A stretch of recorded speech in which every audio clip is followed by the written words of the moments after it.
Hello people, welcome back to my channel. I know it's been a while guys, and I am so sorry I have not been frequent here, but as the saying goes, life happens sometimes. So there's so many things that have been going on in my life recently, from getting a new job till to just generally dealing with personal experiences and life issues. But yeah, your girl is fine. I am back. I'm better this time, thankfully. And yeah, so from the description and all that, I'm here to talk about something that happens to every woman. Yes, I'll say yes, because some people will say, does menopause apply to me? Yes. If you're a woman with symptoms likely to be caused by menopause, of course, it applies to you. So yeah, menopause is when you stop having periods, like we all know basically, which usually happens between the ages of 45 and 55. For a small number of people, menopause occurs early. Yeah, so if it happens before you're 40, it's called a premature menopause.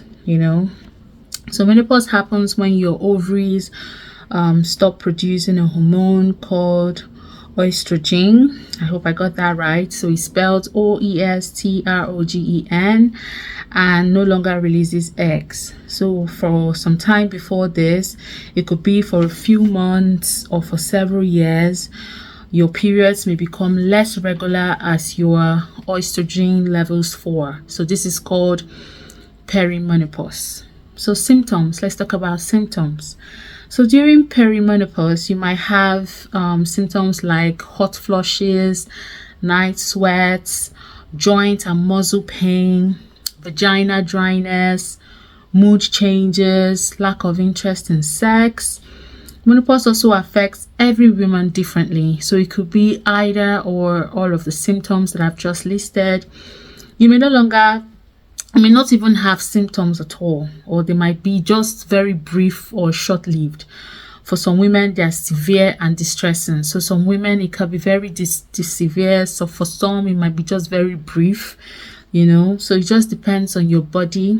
So you can still get menopause symptoms if you've had a hysterectomy. That's an operation where you remove your womb. There are other natural changes as you age that can intensify menopause. For example, you may lose some muscle strength. You may have a higher risk condition, like heart disease. So seeking help. You can get help from your GP, a practice nurse, a gynae, that's a gynecologist, or a healthcare professional. Yeah, so you can get help from these people. Once you experience these symptoms that I've just mentioned, they could advise you on, what to do and what not. So diagnosing menopause. So if menopausal symptoms are affecting your day-to-day lives, you should see your GP. Like I've already said, they should be able to tell you if you are in perimenopause or menopause based on your age, symptoms, and how often you have periods, or if you are unlikely to need tests. If you're taking any hormonal treatments, for example, if you're having heavy periods, it can be more difficult to know when you've reached menopause. So those of us that take like medication, or have treatments for heavy periods, it can be difficult to really know when you've reached that menopause. Yeah. So you may be offered some blood tests, but this blood test is only if you're between 40 and 45 and have a menopausal symptoms, including changes in your menstrual cycle. If you're also under 40 and your GP supports you, that you're in menopause as well, you can also be offered test.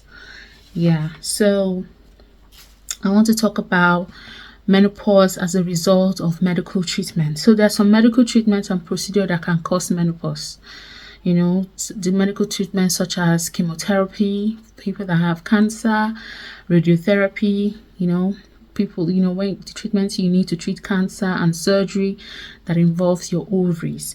So if you're about to have treatments likely to cause cancer, your doctor should explain to you what to expect, and how it will affect your fertility. They should offer you support and also refer you to a healthcare professional who specializes in menopause. So, treating menopause symptoms for women who seek help for their menopausal symptoms. There's something called HRT. So it's called hormone replacement therapy. It's mostly prescribed treatment. So this is a treatment that helps to relieve symptoms, replacing the estrogen levels that naturally fall in menopause. So you can take the HRT, as I've mentioned, as tablets or through a patch or gel on your skin. So the treatment to help menopause can either come in form of tablets, it can come in form of a patch. That's a patch, something placed on your arm, or you get a gel on your skin. So if HRT is suitable for you and you're interested in taking it, your GP should be able to discuss the benefits and the risks with you, both in short term and in the future. You should also be given information about non-hormonal treatments, for example, drugs. There's a drug called clonidine. I hope I got that right. And other types of treatments such as cognitive behavioral therapy, CBT, is a type of psychological treatment that helps people to manage the way they think and feel. So managing your symptoms, there are symptoms that I've mentioned, like hot flushes and night sweats. I'm just going to go through them with you. So there's some people that don't even know that they're going through menopause. They might liken it to something, especially in my country, Nigeria, they might say it's malaria or typhoid and all those things. But yeah, you might be experiencing menopause and you don't know. So one of the symptoms, as I said earlier, but I'm going to just break it down for you guys, is hot flushes and night sweats. So hot flushes and night sweats are common in menopause. So if you're finding them a problem, you should be offered a HRT after discussing the benefits and risks with your GP. So if you have a womb, you should be offered HRT that contains estrogen or progesterone. I don't know. Okay, I think that's progesterone. Sorry. This is because estrogen only HRT can be harmful to the lining of the womb. So if you don't have a womb, you should be offered estrogen only HRT. Some women find that their dietary supplements, black cohosh and isoflavones can reduce their hot flushes and night sweats. However, the ingredients of these products may vary and their safety is unknown. So there's also a symptom like low mood. Low mood is a common symptom of menopause. So if you're feeling low as a result of menopause, you may be offered a HRT. There's also lack of interest in sex. So women have less interest in sex during menopause. If HRT doesn't help, you might be offered a supplement. There's also vagina dryness. If you have vagina dryness, you can be offered a vagina estrogen, which is put directly into the vagina. So it can come in form of a cream or vagina ring. So I want to talk about benefits and risk of HRT. So if you discuss with your GP, they can explain the risk and the conditions. So the risk, it can result to blood clots. So HRT tablets are linked with higher risk of developing a blood clot. It can also result to having a heart disease and stroke. If you start HRT before you're 60, it does not increase your risk of cardiovascular disease. HRT does not affect your risk of dying from cardiovascular disease. HRT tablets slightly raise the risk of stroke. However, it is important to remember that the risk of stroke in women under 60 is very low.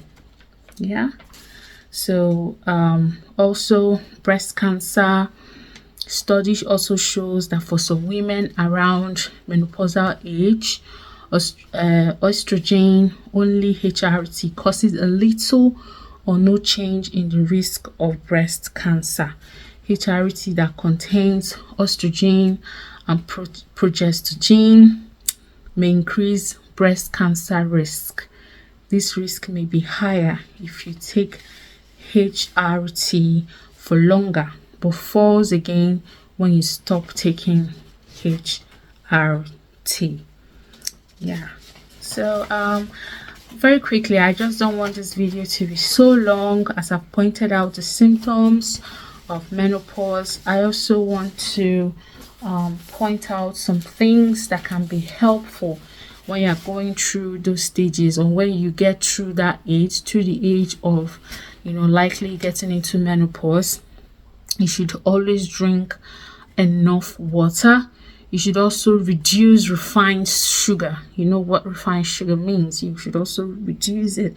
You should have adequate vitamin D intake, during those periods, to just help the body.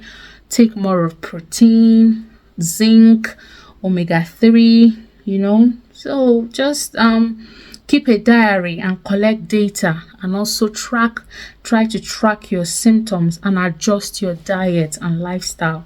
And most importantly, always try to exercise, and also incorporate calcium like milk, cheese, yogurt, green leaf. Try to always go out, embrace sunlight as well. It's another source of getting vitamin D. Also have fish, eggs, cod liver oil. All these natural things also help your body. So like I said, I don't want to make this video too long. And again, disclaimer, I know I didn't say it initially in the video, I am not a healthcare professional. I'm not a clinician, not a GP, although I work within the healthcare system, but not as a non-clinical staff.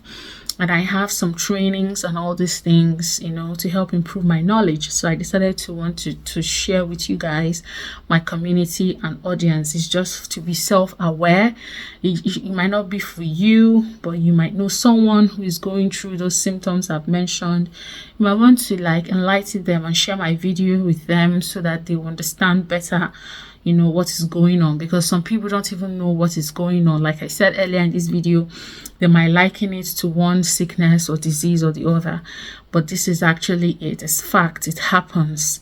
So yeah, I hope you enjoyed watching this video, and I'll see you guys in my next one. I love you guys. Thank you so much for watching to the end, and see you next time. Bye bye.